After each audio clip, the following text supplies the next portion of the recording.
I'm sorry? Just basically anyone. On the docs that fit out. Yeah. Just trying to affiliate with a library. Yeah, exactly. Certainly not this kind of fish you want to eat. Go out. Exactly right. You got a funny.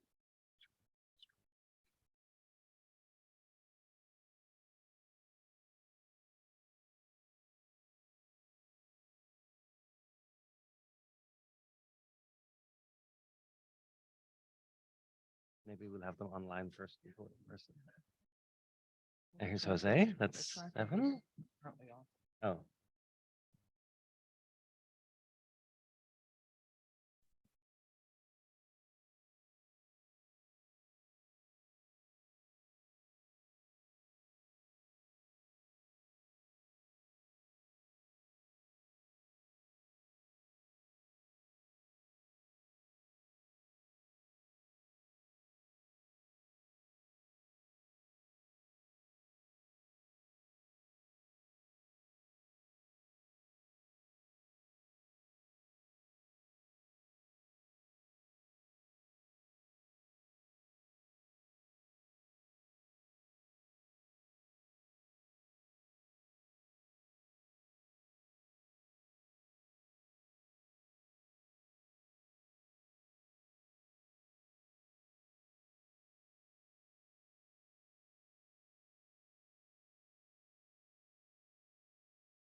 We are waiting on one more trustee, either in person or virtually. There appears to be a lot of traffic this morning, so we'll get started as soon as we have quorum.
Good morning and welcome.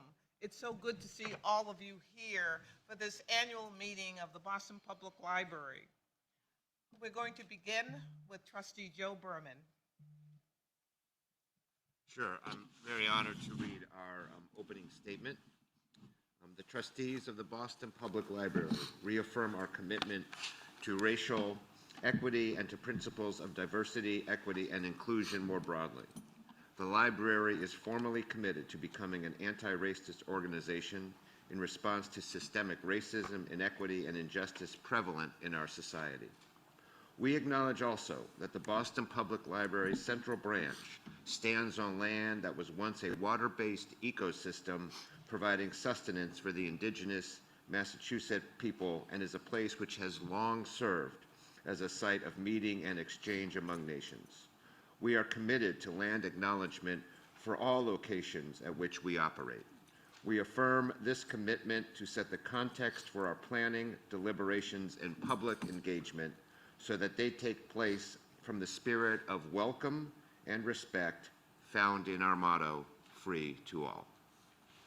Thank you very much. This is an exciting time of the year. May, commencements, but all the celebrations that are going on around the city. And the library has been at the heart of many of those celebrations. Here we've had the very exciting effort. We had the marathon that was here. We celebrated National Library Month. We celebrated librarian workers.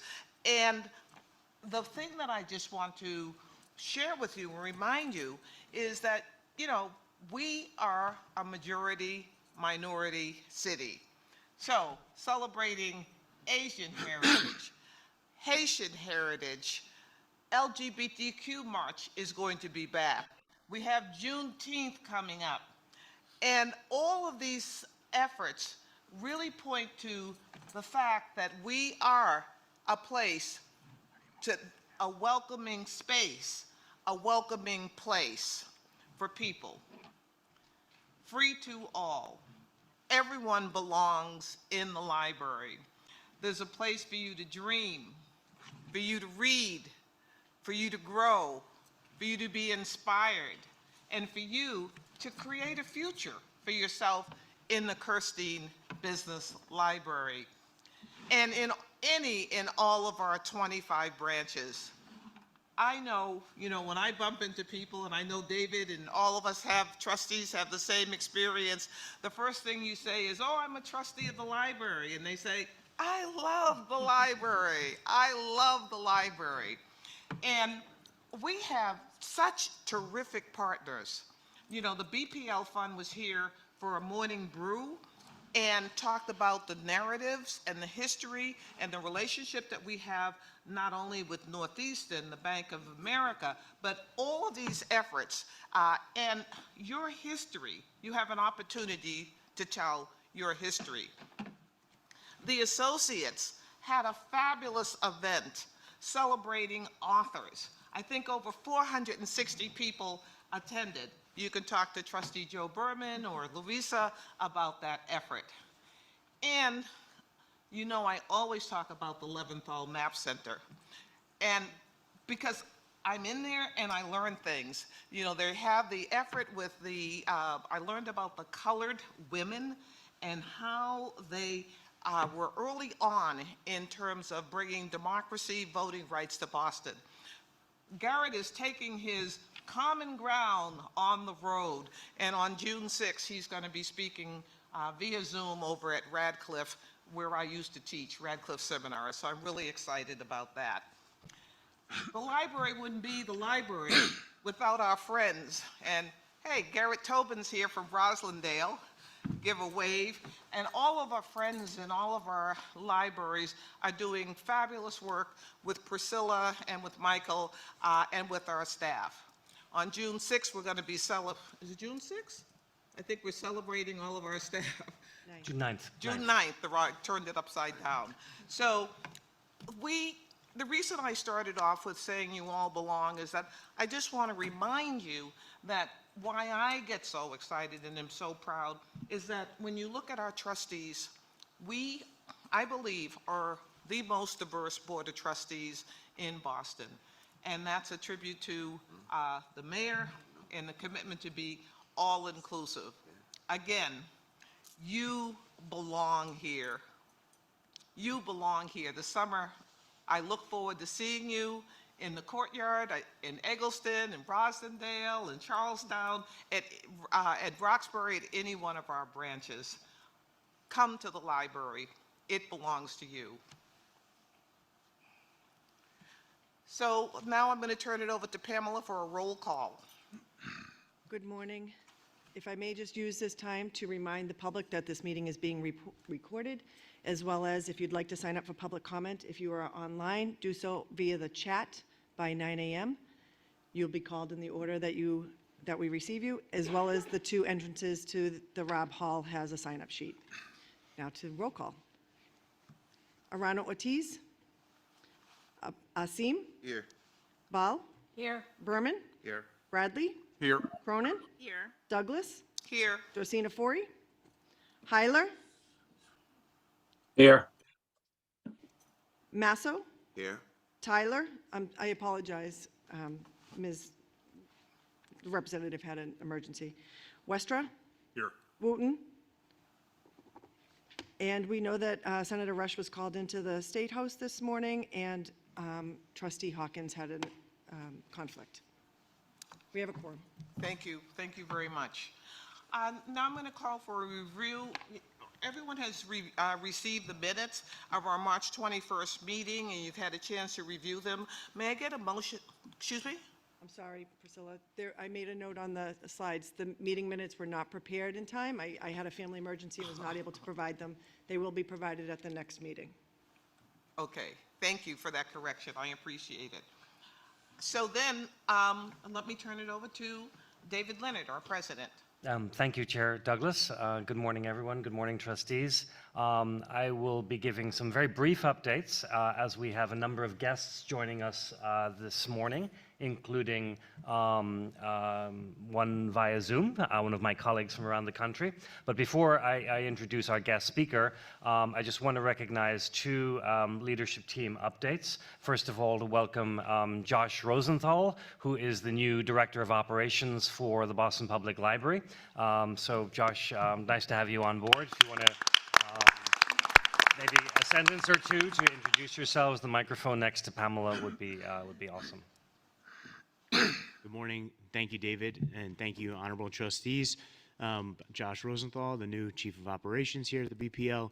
I come to the BPL with over a decade in operations, excuse me, and customer experience, customer service experience, both from the commercial real estate side, technology startup side, as well as a history of public service. I'm really excited to be here and to do great work with the BPL. Thank you. Thank you so much. He's already hitting the ground running and getting his arms around several of our large challenges. So we appreciate very much Josh joining the team. I also want to recognize, as this is her last full board meeting, the Chief Financial Officer, Ellen Donahue, who is retiring at the beginning of next month after an incredible decade, approximately, of service here, building on quite an established career in state government and other agencies as well. And so I just wanted to recognize Ellen. We'll be doing our own staff appreciation for Ellen in due course, but I wanted to pause for a moment with the trustees to recognize Ellen's service.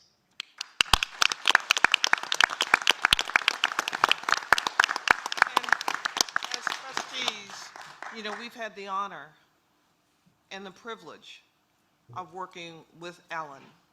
I know that if Evelyn were here, she would be waxing poetic about her relationship and the fact that she counts on you, your integrity, your professionalism, your effort to cross all the T's and dot all the I's.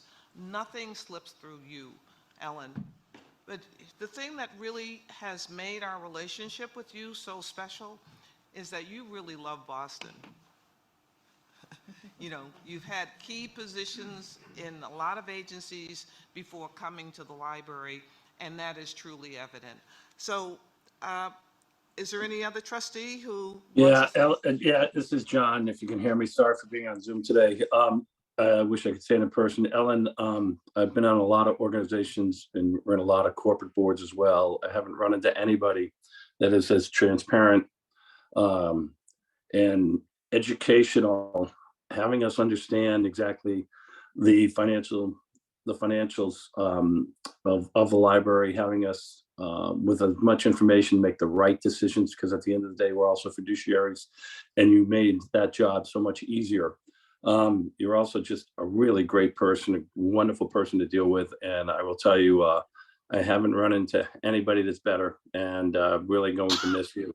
So again, congrats, but it's with a congrats with a little bit of sadness. You've been awesome to us, and really appreciate it over all these years.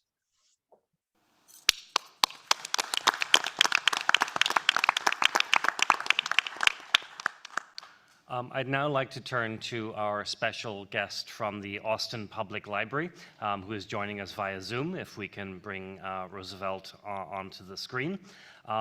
Roosevelt Weeks is currently the director of the Austin Public Libraries and has a long career in Texas and other parts of the country, leading library initiatives. He's also, I believe, the incoming chair of the Urban Libraries Council.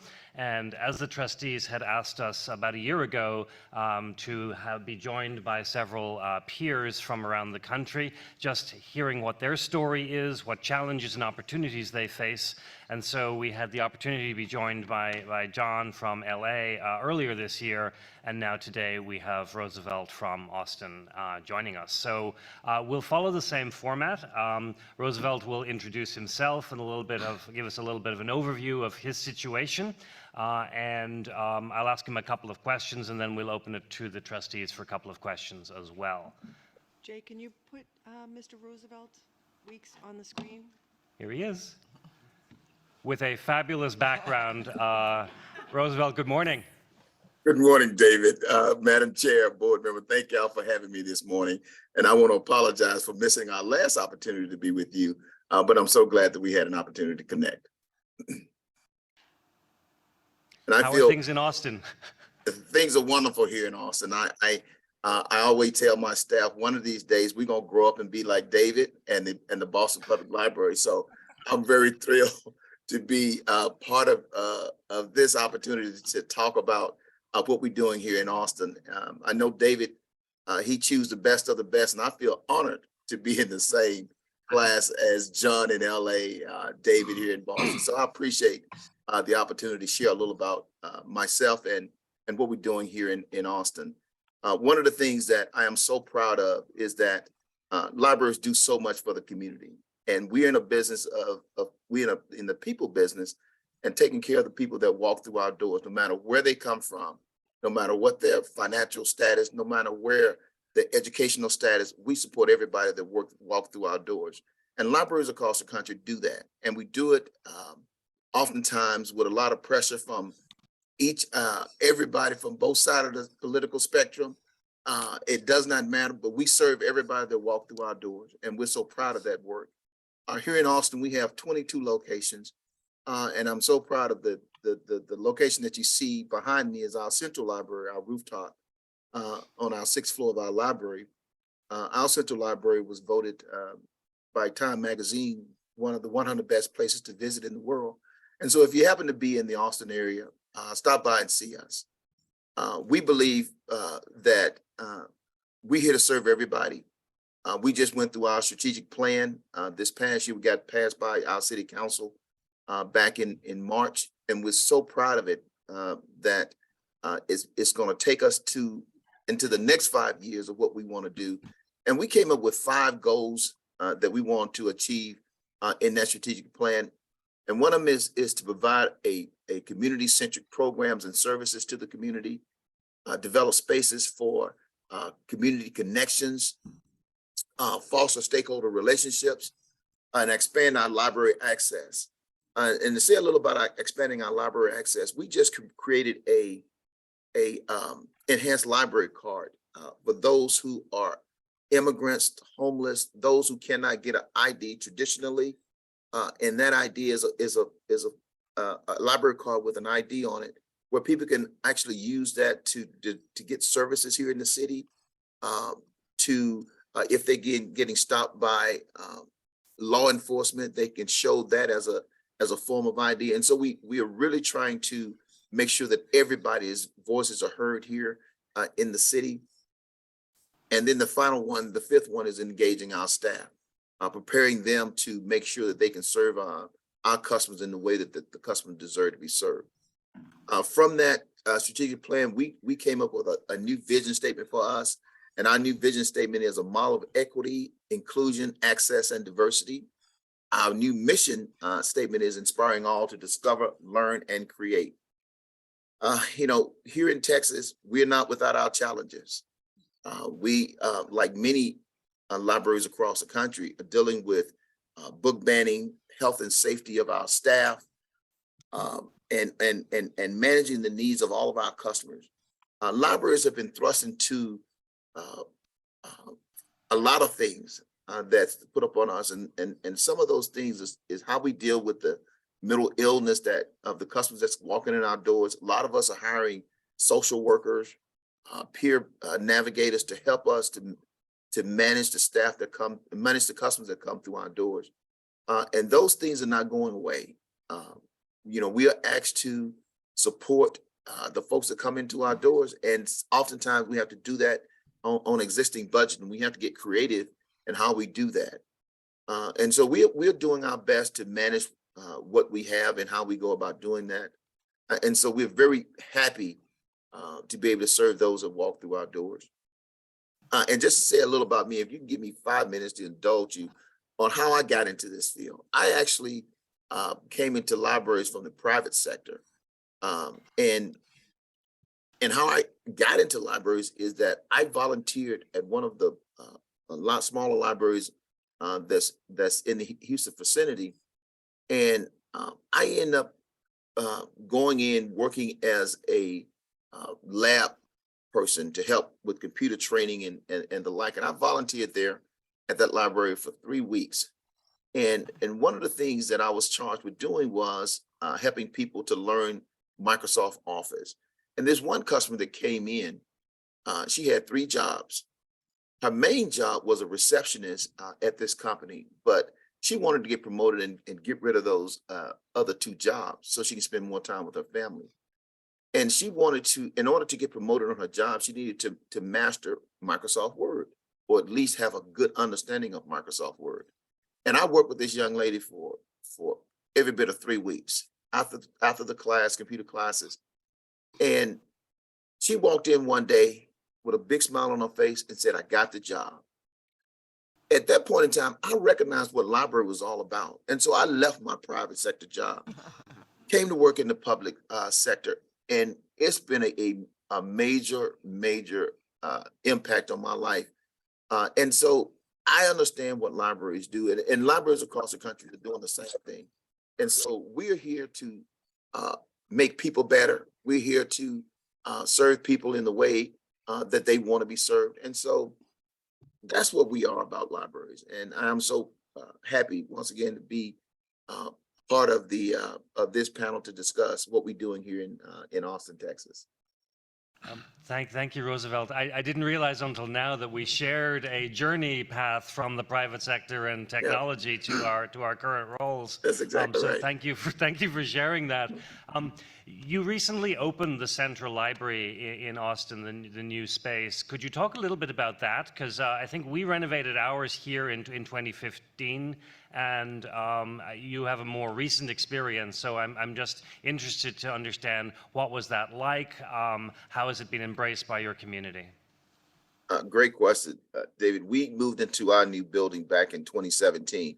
One of the things that the community was really afraid of when we opened this building is the new library will be a homeless shelter, a place where the homeless will take over and all these type of things. Because in our old Central Library, it was tough to be able to manage all the customers that's walking in our doors and meeting the expectations.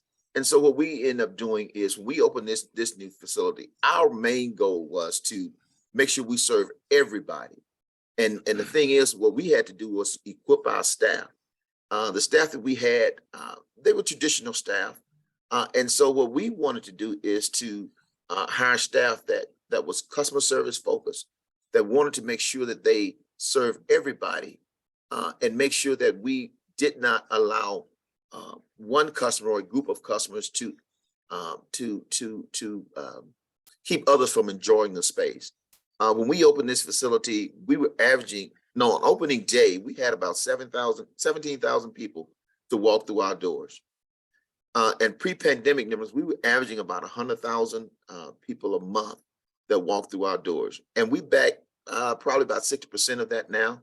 And so we're very happy in how we use our spaces. We had to change the way we look at our space and how we provide programming and services in our space.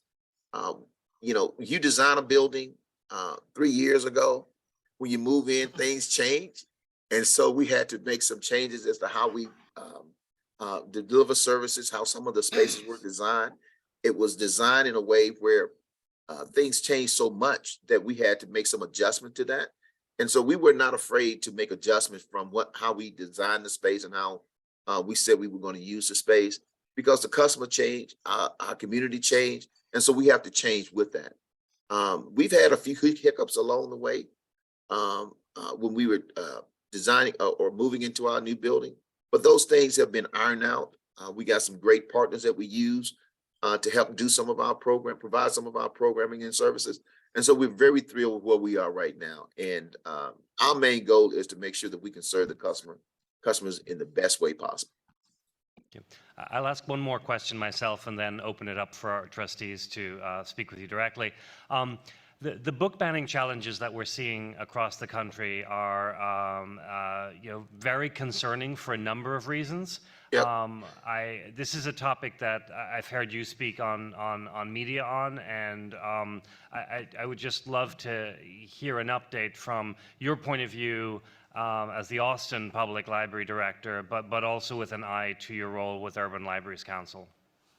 Yeah, you know, one of the things that I truly believe that everybody love books, love to read books. I believe that. Oftentimes, you know, when you're in a political atmosphere and as divided as our country is right now, people take stakes and on both ends of the spectrum to and use libraries as a punching board or as a symbol of staking their claims and their views. Book banning is not a good thing. Our country was founded on the freedom of expression, the freedom to read. And those things I believe are being infringed upon when it comes to people being able to see themselves in materials. When those who say that, you know, we're banning this book because of X and Y, I think that's just a red herring in that they want to continue to try to divide us. I tell people all the time, if we don't have something in our library that offend you or somebody, then we're not doing our jobs. I don't care. We want people to read whatever they want to read. You know, we're very mindful of the fact that books being appropriately labeled, books being in the right place in the library. We don't want adult books in children's section. We don't want that. What Sam talking about, saying that there's pornography in our books, you know, that's just something to heighten people and to enrage people. There's no pornography in the library, but that's what is being portrayed as. These book banning here in the state of Texas is centers around people of color, LGBTQ community, and I think that's unfortunate. Everybody want to see themselves in books, and I believe that when people see themselves in books, especially children, they learn to have a love of reading, and we want to make sure that those kids are successful. We want them to be lifelong readers and to be when they grow up to be contributors to the society. And so we're going to continue to fight book banning as robust as we possibly can, because it is up to, you know, when they really focusing on children. And I believe that a parent should be able to tell their child what to read. But I don't believe that a parent can tell my children what to read. And so we leave that responsibility up to our parents, for those with younger children, and for those of us who are older. Let me read what I want to read. And I'll tell you this, and I may offend somebody, but I don't read romance novels. That's not my genre. Give me, give me, some mystery. That's what I love. Doesn't mean that I'm a banned romance novel in the library. It's just that's what I don't read. And so, that's the beauty of the library in being able to provide materials that people want to read and not what we think they should read, but what they want to read. And oftentimes, we who are library workers, librarians, we have our biases. We have those. But when we step into the arena and step into the library, we put all of those biases aside and let people be who they want to be in our libraries and read what they want to read. Thank you so much. I'll open it to trustees for some questions. Chair. Thank you. Let me, Roosevelt, I want to acknowledge the fact that you were just named Texas Librarian of the Year. Congratulations. Thank you so much. Thank you so much. I always believe that these individuals awards, you can't do those without your team. And I have a fantastic team here in Austin that do some tremendous work. And so I stand on the shoulders of those guys in getting this recognition. So thank you for recognizing that, Madam Chair. Thank you. And Trustee Jabari Asim. Good morning, Mr. Weeks. Thanks Good for morning. taking time out to speak with us this morning. We really appreciate it. My question is twofold. Among your 22 branches, have you had incidents, say in the past couple years, in which people have come into the library and harassed either the staff or other patrons around these issues that you already brought up?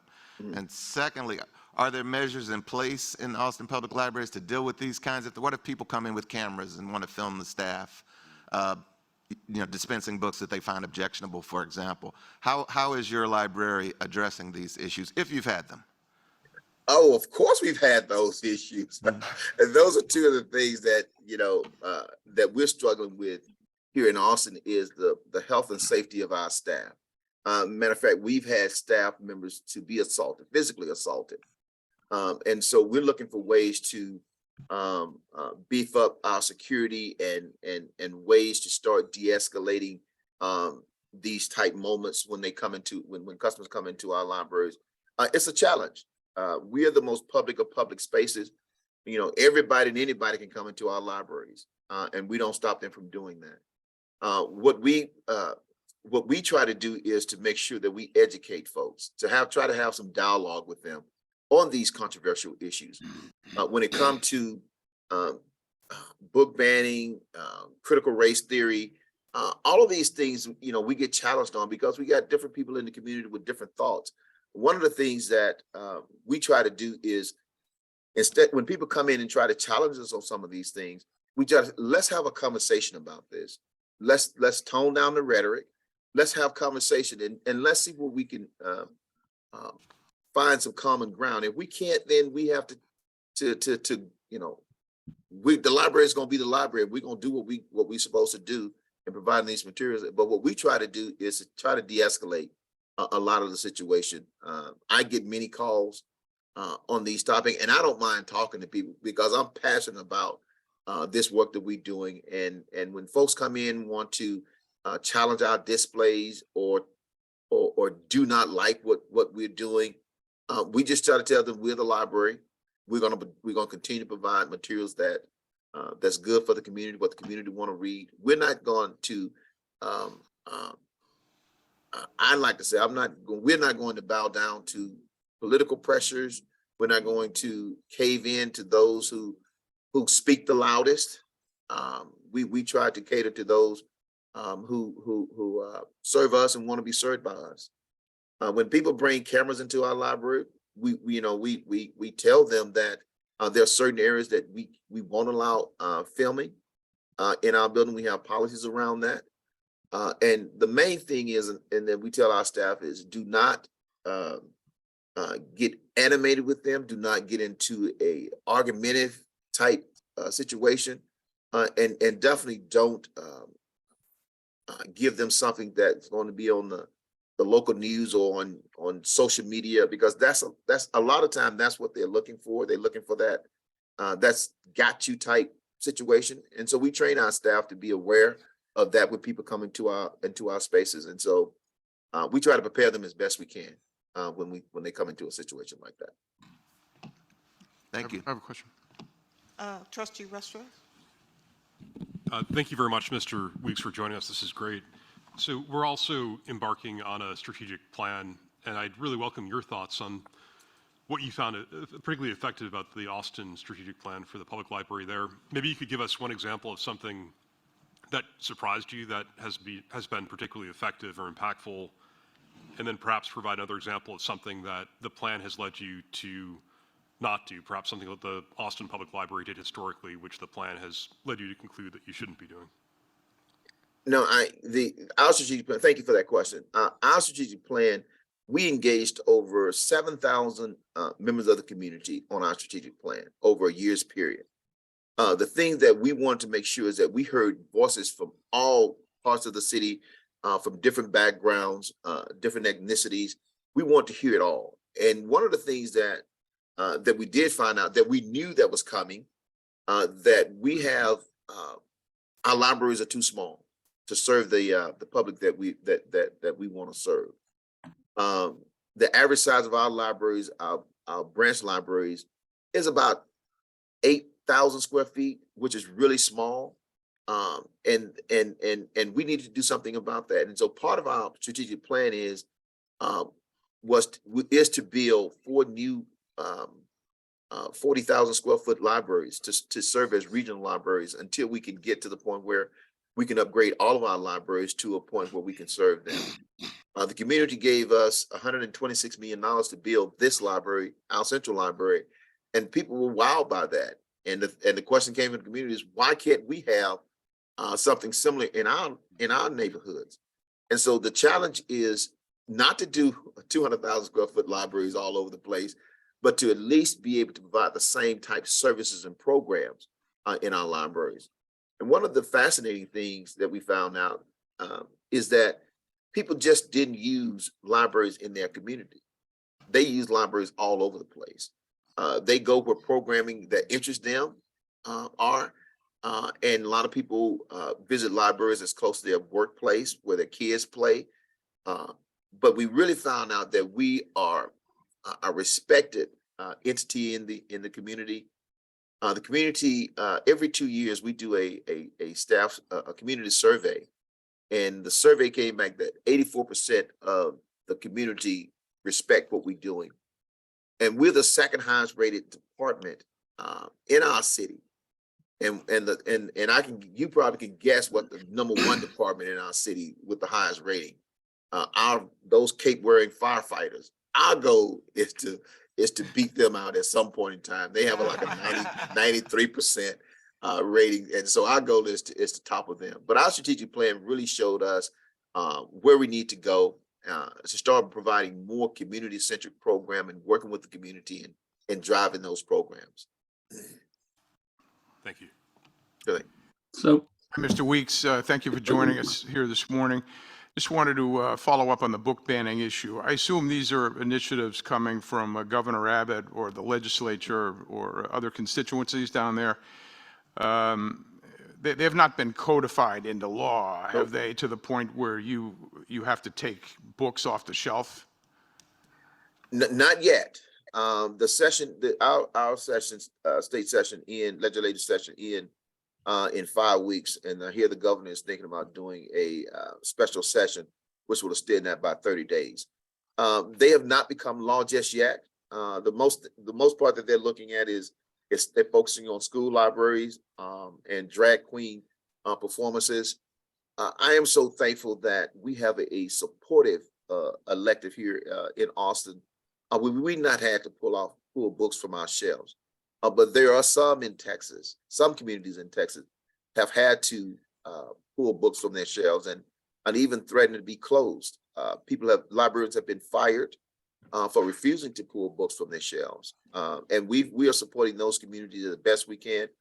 But some of those proposed bills will become law and will have an impact on us. And we just have to make the adjustment where we can. But as long as we can, we're going to continue to provide service to the public and for the needs of those in our community. Commissioner, one of the things, and you're working on you had your strategic plan, we're working on ours, and Austin and Boston do have a lot in common in a lot of ways, especially with the youth of the city. Austin's one of the youngest cities in the United States. A lot of technology, a lot of well-educated people that have come in there. At the same time, you have one of the most diverse cities in the country as well, with a lot of diversity, both from a socioeconomic point of view and just the background of your population. How have you been able to kind of mesh them or kind of merge them and have a library that both relates to tech people and digital and all of that, but at the same time, being able to have the multiple opportunities for people to use the library and kind of have that balance between the two? And have you gone one way or the other, or how did you kind of put that all together? Yeah, one of the things that we do our best at doing is not to provide cookie cutter type services and programs. We want the community to tell us what they want. And so we specialize program devoted to a community, what they serve. What we do over at one library branch is different from what we do at another. But we try to make sure that we do programming that's across the board. We have signature programs that we got to do in our community. And, it's around AAPI initiative, African American History Month, Hispanic Heritage Month, those things that we're going to do at all of our facilities, but it may be with a little twist. And so we don't try to force anything on a community. We want the community to tell us what they want to see. And so that's the best way of doing that, is addressing the needs of the community versus trying to make everything the same. Roosevelt Weeks, you mentioned the fact that you're going to be creating a new space for convening. And could you talk about that under the context of your new vision, which is inspiring people? So what's that going to be, the programs, and what do you envision? Our goal is to, build those 40,000 square foot libraries so that we can create space. Right now, we have a challenge in our meeting rooms. They're not big enough to have community conversations, to start talking about those issues in the community. And so what we want to be able to do is, in some of our smaller locations, we got to get creative in how we use our space. Most of our older libraries have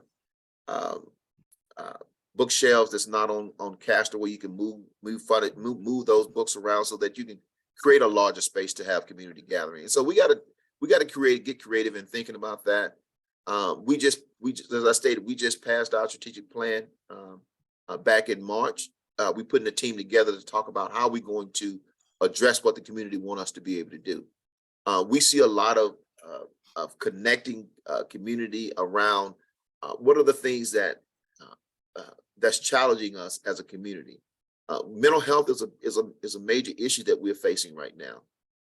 Dealing with how we deal with our homeless situation. Those are type of things we got to sit down and have conversation about as a community, and how we as the library can help address some of the ills that we're facing within our city, and some of the growth that we have to deal with. One of the things that we're dealing with here in Austin is gentrification. A lot of the African American population they're moving out because they can't afford to live here anymore. And so we're trying to figure out ways of how to help with that situation. Right now, we have about an 8% African American rate. They're leaving the city because they can't live here anymore. And so we're trying to address that, make sure that everybody feel welcome and comfortable when they move into our spaces. And one of the things that we're doing is making sure our staff is representative of those that walk through our building, so that people can feel comfortable when they walk into our spaces. Thank you. We probably have time for one more question at this point. I'm interested, Roosevelt, maybe to close out, if trustees don't have one more. is how your staff are dealing with these new pressures and new changes and new demands from the community, and any particular initiatives you have to increase support for staff during these times. You know, that's the biggest challenge that we as leaders, and I think all of us in libraries are facing this. Coming out of the pandemic, you know, it's a totally different mindset, both for staff and for those that's walking in our building. That isolation during the pandemic, it did something to us. And so what we try to do for our staff is to give them as many opportunities to do other things other than being on the desk or doing public facing things. One of the things that we've instituted is we used to have one staff development day. Now we're having 4 staff development days where we can get staff away from the desk so we can learn more from one another, how we can help deal with those pressures that's being put upon us. We're giving them the training that they need, whatever they need. We able to provide those for them. But the main thing is just to celebrate them wherever we can, no matter how small it is. We want to celebrate our staff and let them know that we appreciate them. And so that's one of the things we want to do here is just to make sure that they feel appreciated. Even though they're, you know, we try our best to give financial support where we can, but we're limited when it comes to that. But the next best thing I feel is just let them know that they are appreciated. And that's at all times. Thank you so much. Well, thank you so much. I want you to know that I am an honorary citizen of Austin, and I may have to come down there and claim that. But Excellent. we, the trustees, are so pleased. I'm going to extend my honorary citizenship to all the trustees and to you, and so that we can claim and share your success. Madam Chair, I appreciate it. And anytime any member of the trustees will come down, let me know. I'll give them a personal tour and show them the great city of Austin and let you listen to some of our great music. How about that? Willie Nelson, tell him I'm coming. Thank you. Roosevelt, Thank thank you y'all so so much much. for joining us this morning. Thank I'll y'all. see you soon. Take care. Take it out. We'll see y'all. Thank you. Thank you.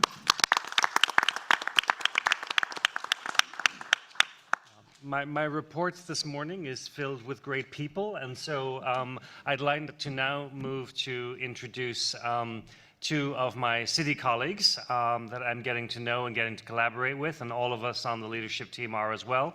Under Mayor Wu's administration, the library was moved to the new Human Services Cabinet, and I'm pleased to first introduce this morning Jose Masso, the Chief of Human Services. Jose, would you like to come down and join us here and maybe just introduce yourselves? I did promise both of our next 2 guests that we would have them back at a later date for a much more involved presentation about their work, but today we have the opportunity to do a little meet and greet and introduction. Excellent. Thank you so much, President Leonard. It's actually Jose F. Masso, so just a slight correction. No worries at all. It's a pleasure to be here, trustees, Madam Chair. Definitely look forward to collaborating and working closely with you all in the future. As David had mentioned, the libraries are now underneath the Human Services Cabinet. I look forward to explaining a little bit more about what our goals are.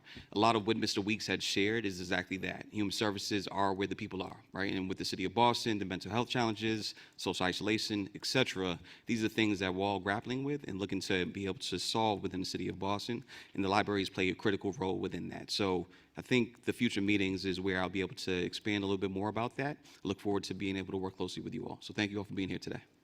Thank you. And Jose, we certainly appreciate you being here. You seem to be at all the events and supporting us. We see you in the Newsfeed Cafe and that visibility really has cemented our relationship with the city and the library. So thank you so much. Absolutely. Thank you. Thank you.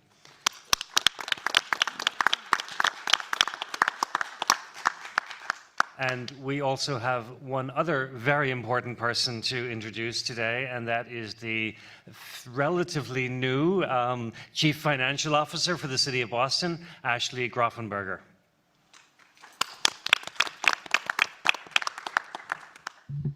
Good morning, everyone. Ashley Grofenberger, Chief Financial Officer for the City of Boston. Thank you so much for having me here today.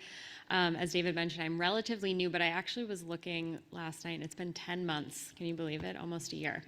So I relatively new in the role. Prior to this, I spent the last 6 years working for the mayor of San Francisco, most recently as her budget director. And before that, I had some time up at the State House. I worked in both the Senate and House Ways and Means committees. So a lot of experience in public finance, public budgeting. So really exciting to be back in Boston and bring my experience to bear for a city I really love and consider home. So thanks for having me here today. I won't steal thunder from those who are going to share some of the exciting announcements and investments that we included in our budget, but I will share that just over a month ago now, Mayor Wu introduced her budget for fiscal 2024 and her 5-year capital plan for fiscals 24 through 28. Very exciting. We saw growth in our operating budget of about 6.8%, so we're seeing some growth in our budget, which is great despite what you might hear out in the world. We were also excited that we were able to grow our capital plan significantly by about $600 million and included many great new investments in branch libraries across the city. The budget picture right now is for us locally is positive. Obviously, 6.8% growth is pretty healthy. We're seeing a lot of encouraging signs coming out of the pandemic. So rebound in our local receipts, like our meals excise, hotels are up as well. And then we really benefit from the strength and stability of our property tax base here in Boston. So we're positive signs in the budget, and we were really excited about a month ago as well, around the time that we were releasing the budget, to have our AAA bond rating reaffirmed for the 9th year in a row for Moody's and S&P. So that was really exciting, to see that they also recognize the strength of the city of Boston.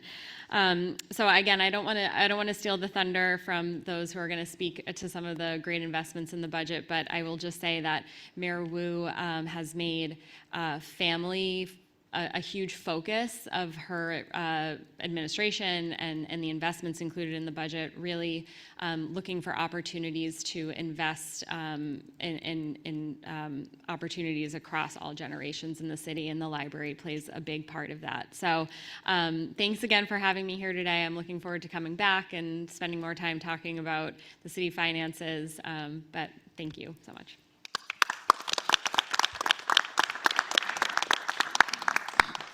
And on point, I will recognize that our vice chair, who chairs the Finance and Audit Committee, Evelyn Arana Ortiz, has now joined us on Zoom. So that was perfect timing. Thank you. Yes, I'm here. Hi, Evelyn. The voice from the back. Yes. Thank you. So I now want to move to just some brief highlights from the accomplishments and initiatives document that was provided in your packet. In many ways, this year has been our second year post the early years of the pandemic. This has been a year of rebuilding, and that applies to staff, and that applies to bringing services to the community. I am pleased with over 100 new hires since we came out of the pandemic joining our staff. Our vacancy number dipped below 50 finally, and so we're continuing to make progress on that front and bringing additional capacity to the staff. It will be several more months before we feel comfortable with the staffing levels that we're supposed to be operating at. From a patron-facing point of view, the service components that we would highlight, as we heard from Roosevelt Weeks and also from John Szabo earlier, that a continued focus on meeting the needs of the community, particular efforts around business empowerment, workforce development, career counseling, those efforts led by Michael and his team primarily, but in large part made possible by a combination of funding from the City of Boston and also through the Boston Public Library Fund. These efforts allow us to begin pivoting to be much more engaged with where community need is presenting itself. But that does not mean we are not still doubling down on our collections work. Reading is strong, borrowing is strong, and a whole range of services oriented towards closing the digital divide, everything from hotspot lending through to connectivity kits, which are combinations of laptops, routers, and so on. And so this broad spectrum of service offerings was very well received throughout the year. Some of the numbers are in your packet to review in more detail. So I'm very proud of the work of the staff, and also in particular moments that have been highlighted in recent press. The most recent one being on the special collection side, where we were previewed on Chronicle on television. And so I think this is an area where we are trying very hard and being largely successful at keeping these disparate aspects of our mission in balance and getting recognized for that. But we are not a perfect institution. We need more capacity, and we have more work to do around filling vacancies, listening to our community, taking the next steps at embedding our equity work and our equity commitments in all that we do. And so we look forward, I think, to the next fiscal year, which we'll talk about in more specific numbers in a moment, of building on this year where we have been rebuilding the organization post those early stages of COVID. And so there's much more detail in your packet.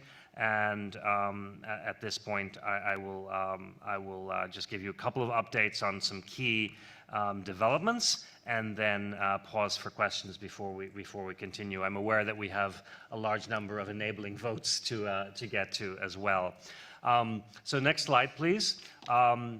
Just wanted to note that we did have a presentation at the last full board meeting regarding possible changes to the filming and photography policy.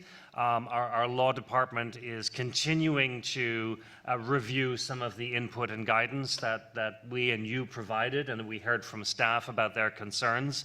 And so that work is still continuing, so I do not yet have a revision to bring to you, which means the existing policy stays in place. But we are revising and updating the guidance, again, along the lines of what Roosevelt shared in answer to Trustee Asim's question. De-escalation is a key component of dealing with this particular challenge. So we will be back to you at a later meeting with a more responsive update. The second item I wanted to let you know is that with Keith Gillette's leadership and our Chief Technology Officer, working with Pamela and myself at the Chair's direction, we have selected a document management system for the board, which will streamline our ability to get you documents so you can comment on them and have everything in one place easily. Many other boards, whether in the private sector or nonprofit sector, have moved to this, and we have chosen On Board, which incidentally is the same system that the Boston Public Library Fund also chose a little before us. And so we look forward to having the same system that we can use just to streamline this. When we were all doing paper, it was pretty straightforward. We have tried, Apple's Chromebooks, online PDFs. Certainly meets all of our requirements, but maybe isn't as satisfying. So we look forward to planning this with you and updating you over the summer so that we'll be fully ready to go by the time we start our cycle of meetings in the fall. And training will be available. It will. Right, Keith, you do help us out. Watch out for some webinars coming on this front. So that concludes my report with our guests and content for today. We're continue to be grateful to our staff and to our partners. In particular, I see in the audience today representatives from the Boston Public Library Fund, from the Associates, and from the MAP Center. So together we will move forward into a stronger year. happy to take any questions, and then we will move to the Finance and Audit Committee update. What are your questions on accomplishments, goals, and Do you want me to go back? hearing none? Priscilla, and David, Yes. I thought having that speaker was terrific today, and hopefully we could keep that as part of the meeting. Sometimes it could be about technology, it could be, it's so free ranging, but that was, I found really helpful and very insightful. And it's nice to know there's other organizations like the BPL out there. So it's, I thought that was a really good addition and would love to see it continued. Thank you, Joe. Yes, and thank you so much. And that's, really consistent and supportive of our efforts relative moving to the strategic planning process.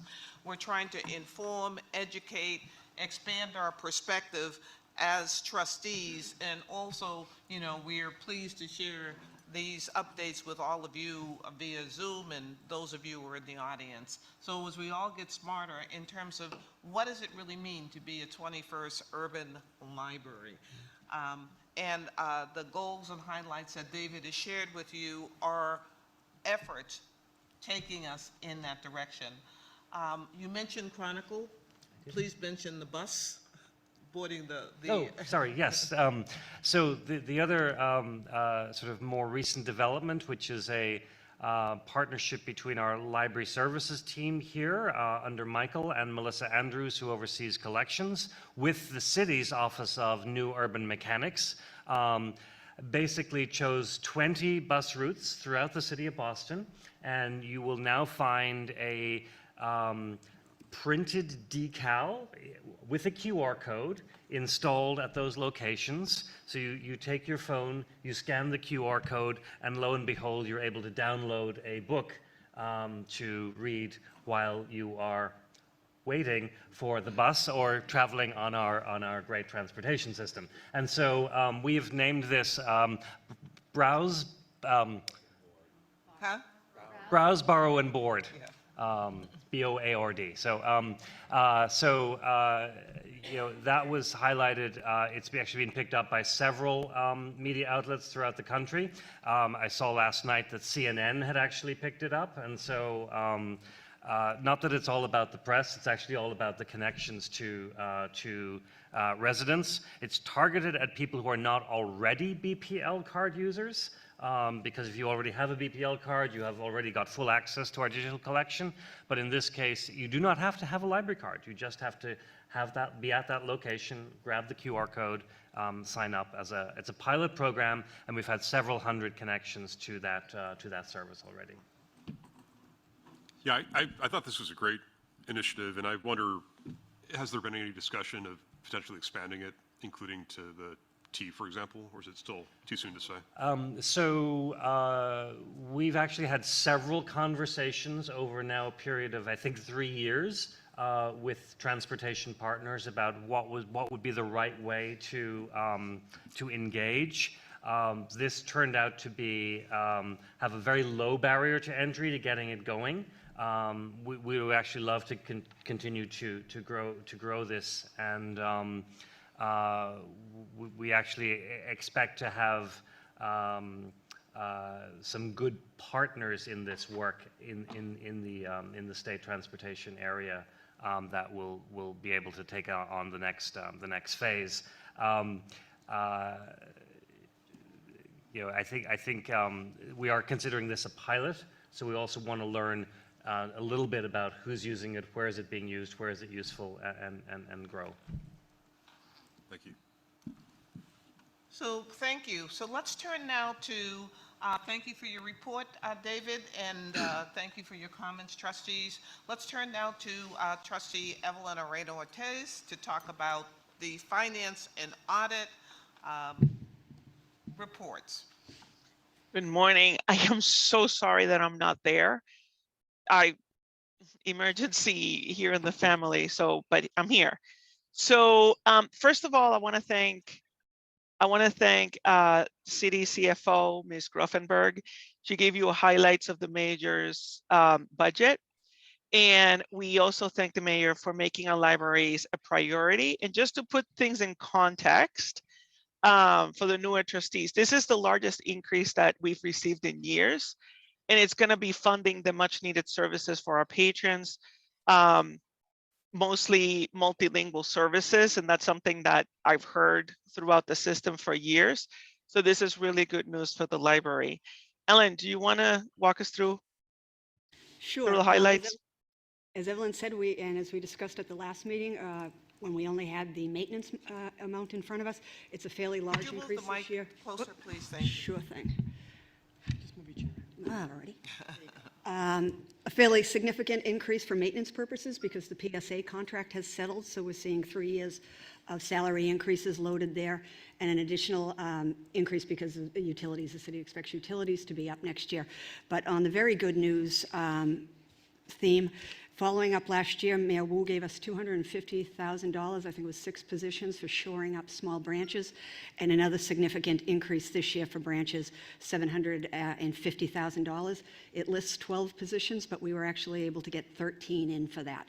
So additional staff, both ASME and PSA, in JP, Central, traveling custodian for the branches, Eggleston, Faneuil, Hyde Park, North End, Roxbury, Grove Hall, Brighton, Codman, West Roxbury, and additional HR staff. We've already seen many of the branches expand to 5 o'clock on Saturdays, and so this will allow us to expand even further hours next year. And we also had, as Evelyn said, an expansion of the multilingual patron service offering, 2 additional positions. We're going to move 2 positions that are funded by the fund over to the city. That would be an ESL instructor and our social worker, and then use the money that the city has given us for 2 pair navigators. And I can pause for questions on this. Any questions from the trustees? Well, I just want to say this is a big deal. It sure is. This is really important. We didn't want to, in the presentation earlier, kind of steal the thunder of this presentation for our operating budget, but it is significant. And it ties into, again, we are a city, a majority-minority city. We are a city of immigrants. We are a city of multilingual, multi-language, multi-talented, multifaceted, multi-everything. And this budget is going to allow us to continue to play a central role. I'm always excited when I walk through the ESL section of our libraries and any and all of the branches and all the different languages. Yeah, I think this is the strongest budget I've seen in my 13 years here at the Boston Public Library, and so we're incredibly grateful to the city for this support and to our colleagues. Even without the calculations for this second union contract that we will be imminently settling, the percentage increase is at 8.5%, which is above the average in the city department. So I wanted to note that based on Ashley's comment earlier. I'd also note too, we get asked often if there's more money for the book budget. We've gotten over $600,000 increase in the book budget in the last few years, but we typically, because of our the problems we've had in hiring people, have fairly large payroll surpluses these last couple of years, and the city has been a great partner to us in allowing us to move excess salary money down to buy books. I think we've already moved $300,000 this year. All right. No questions. All right. If there's no questions, we need to take a vote. Is there a slide with the vote?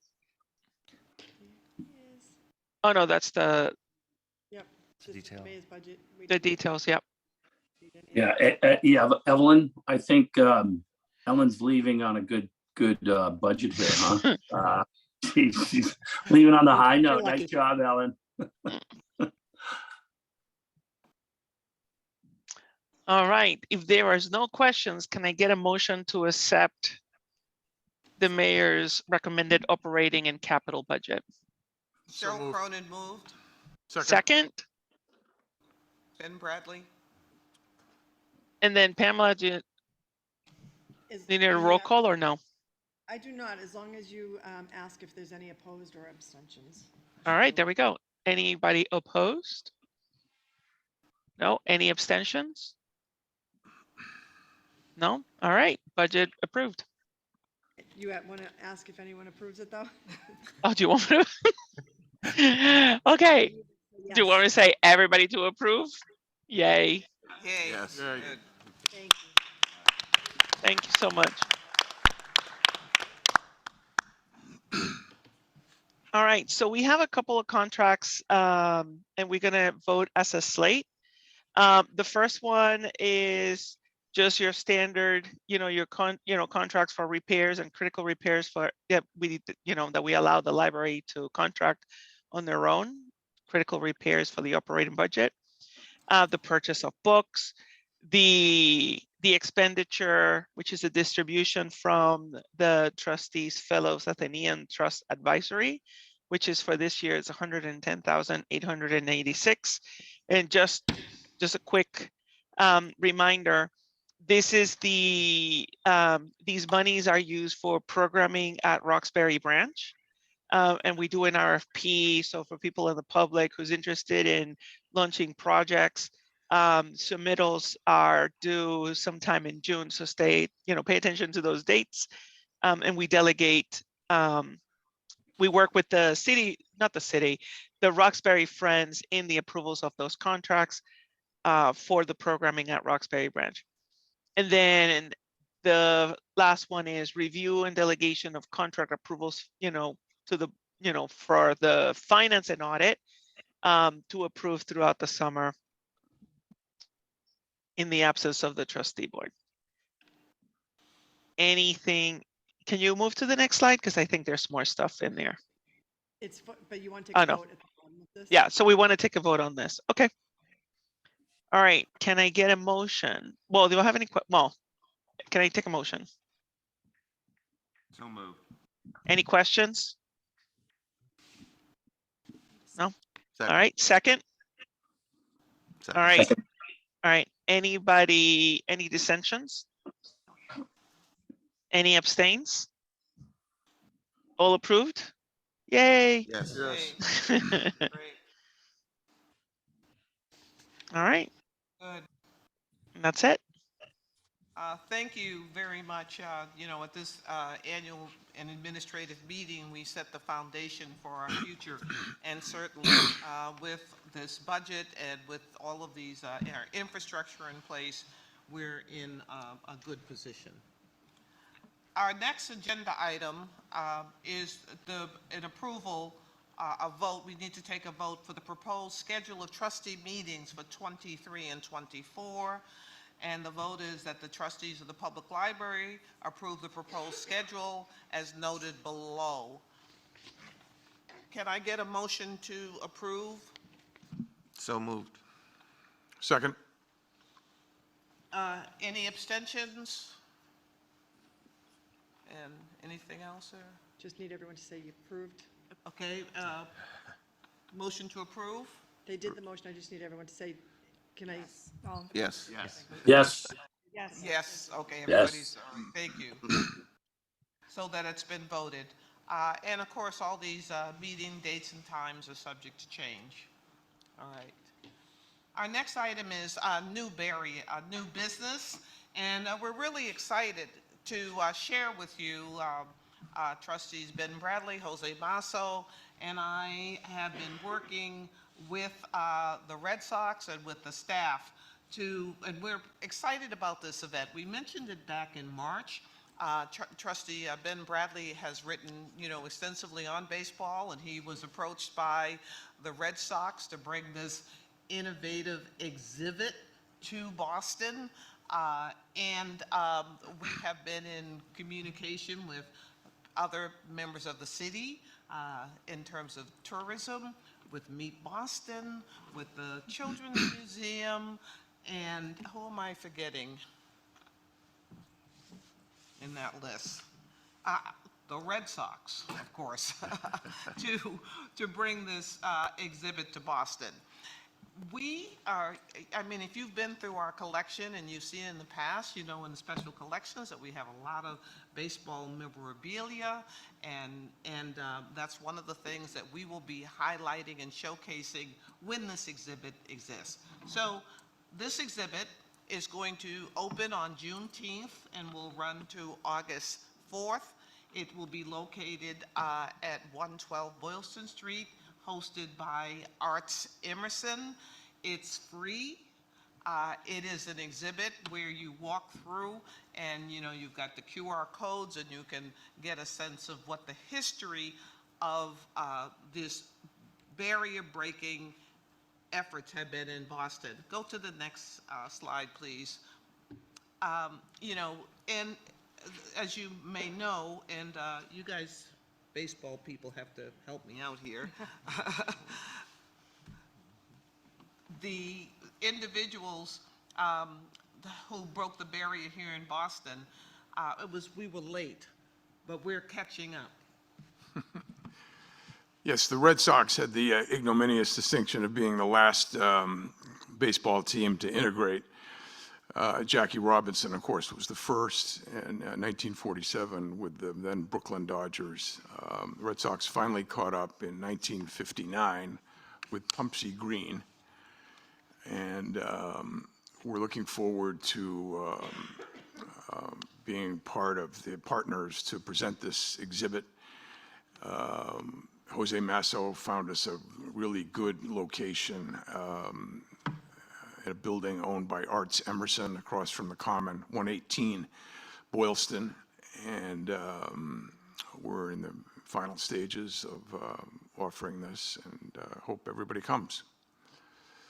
So we, you know, the library, have a special role, and it's that, you know, representing this extensive book and photography collection by providing a curated book list. So you'll see that on bpl.org, and highlighting the key digitized special collection photographs on Digital Commons. We're going to also offer a few short programs. So David loves baseball, Sarah loves baseball, I think anybody else? All the baseball lovers in here. So we'll have some excitement this summer. Okay. Any other new business?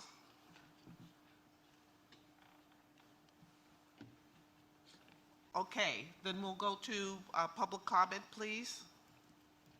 Thank you, Priscilla. We have a few signups. We have one online. If we could start with her, it is Yvette Jarreau. Yvette, you have 2 minutes. Great, thank you.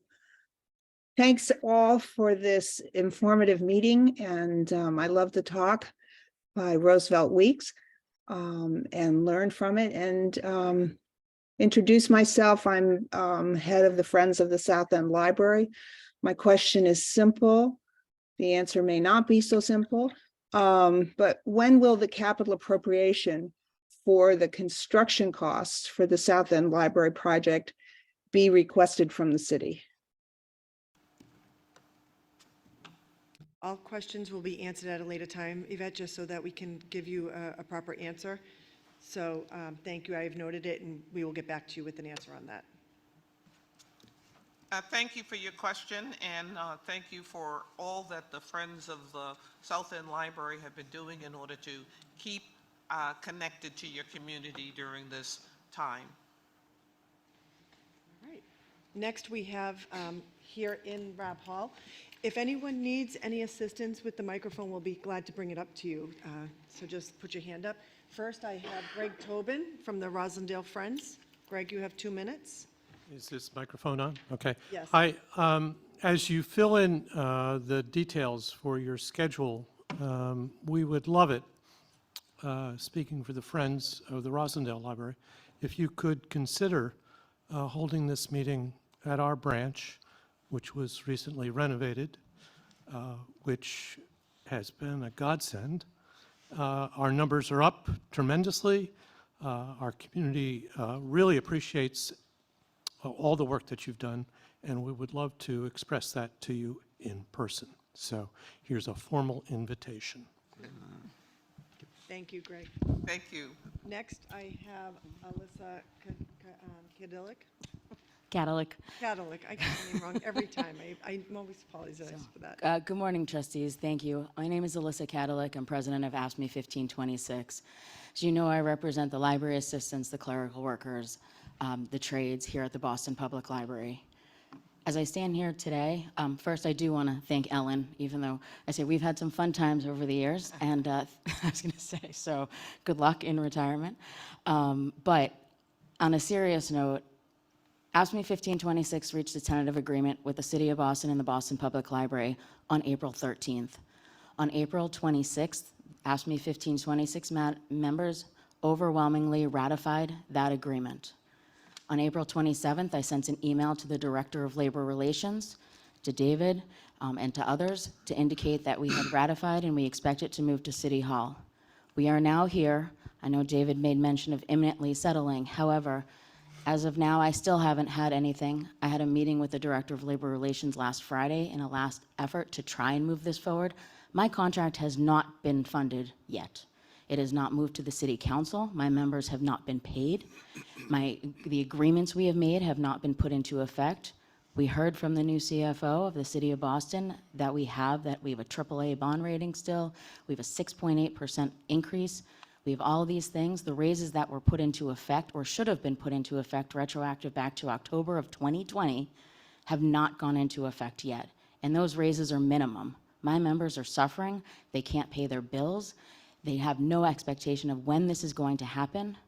And so I urge you, as appointees by the mayor, and to take care of both the Boston Public Library, and that includes the staff and the hardworking AFSCME members who have not had any raises, any changes since 2020, to make calls, to do whatever you need to do so that when we meet again, I can say thank you, and I can stand before you with paid members who feel like they're supported by this organization.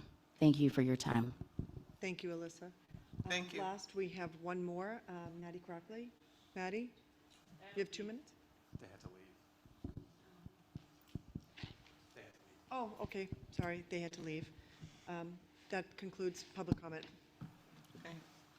Thank you so much for your public comments and your commitment to the library. We're going to take a vote now to go into executive session, and then we will clear this premises so that we can have that. The purpose is that this. We'll go through the second meeting first, and then we will clear the room. We will, Okay, please state that. we will go into public session after both public meetings, and then we will go into the executive session. So we're taking the vote now for executive session. We will conduct the meeting in public of the second slate of votes, and then formally go into executive session with a plan not to reconvene in public at that point. Exactly. The board will not reconvene in public, but as an administration, we have to take the vote under the administrative agency. All right. Thank you for that clarification. The next step then is. So what I will do is we're going to be the purpose of this meeting would be to go to discuss collective bargaining updates under the exemption 2 of the Mass Open Meeting Law. I will need to take a roll call vote just to make sure that all trustees agree to go into that, and then you can move on with the meeting. So if you want to take a Yes. motion? Call for. I move that we enter executive session under exemption 2 of the Massachusetts Open Meeting Law at the conclusion of the second public meeting. Thank you. Thank you. A second. Second. And I do need to do a roll call for this vote? Any abstentions? Last names? Go. So Evelyn Arano Ortiz, Yes. Asim, Yes. Baal, Yes. Berman, Yes. Bradley, Yes. Douglas, Yes. Hyler, Yes. Masso, Yes. Westra. Yes. We have a quorum. So that was approved, and we will not convene after the second meeting. Okay, thank you. So that's adjournment. We don't need a vote for the adjournment of this first meeting. Okay, so now we just, So now we just have to go into the second meeting. okay, call to order. Correct. Convene the meeting of the trustees as a corporation. Correct. And I'm going to, That we do have a roll call, just for the record. and we have a roll call, so we're going to go right into our, John Heiler, who is the chair of the Governance and Development Committee. John? Yeah, Priscilla, since I wasn't there for the vote, I think you probably should, if you were there, or someone from the committee wants to walk through it, that would be great. Navjeet? Yeah. Yeah, I'm Yeah, happy to Navjeet, do that, John. I thank you. think, Yeah, I appreciate it. I Yes. apologize for yesterday. no problem. I think Cheryl had to leave potentially, so I'm happy to do that. We did have a meeting chaired by Cheryl Cronin, and the committee recommends that the trustees of the public library approve the recommendation of our committee for the slate of officers for the public library for this coming year, so May 23 through May 24. And as you can see, the slate of officers include Priscilla Douglas as our chair, Evelyn Arana Ortiz as our vice chair, and Pamela Carver as clerk of the board. Happy to entertain any questions or discussion. If not, I'll ask for a motion to approve the vote as I just read. So moved. Second. Roll call? Favor? All in favor? Aye. Aye. Any opposed? Aye. Any opposed? Or in favor of that, John? Oh, yeah, these are good choices. Got to get to know them. Okay, so there are no opposition. Any abstentions? So moved. Thank you. Thank you very much. Thank you, Navjeet. Okay, so this is a tough process for me. What happens next? So we would now move to the enabling votes of the second meeting. These are the votes that cover the signing of payroll, signing of contracts approved, accepting gifts, distribution of income, and trust funds. Our proposal on the agenda was that these votes be moved as a slate unless there is discussion required or anyone objects. David, if I may make one note, there was one addition to the annual votes, the enabling votes. There was an addition of adding the chief of staff as a signatory on this.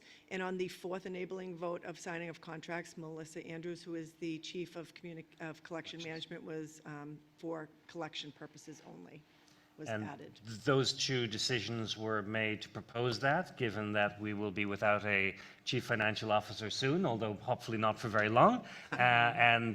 Secondly, given a restructuring within the organization, having Melissa oversee approvals for contracts that are specific to collections, given her role, also made sense. So the next step, then, we just need to vote. We need to, Correct. pardon? Yep. Correct. All right, a should- motion, yes. motion to approve? So moved. Thank you. Any questions? Second? Thank you. Second. All in favor? Aye. Aye. Great. Any opposed? Any abstentions? So moved. All right. Thank you. That's the administrative piece. Big slate, typical business, again, putting in place the foundation for us to be able to move forward. Madam Chair, we may now move to any new business, if there are any last public items from the trustees, and then adjourn and then go into the executive session as previously voted on. All right, so I would like to take the floor. Excuse me. I want to thank Ellen for everything that she's done for this library and for me especially. Ellen and I have been working together since day one. And I know that we're going to be placed in good hands. But Ellen, thank you so much. And we will meet up at the golf course. Thank you so much for that. Okay. All right, so we're ready to take a vote for adjournment of this meeting, or did we already do that? Nope. No, we didn't. Okay, so we're meeting to adjourn. Thank you. Thank you. Thank you. Adjourned All at right. 10:01. Thank you. If I may ask the public to please, I need everyone to clear the room in order for them to go into executive session. Thank you. You can stay. Thank you all. Jay, can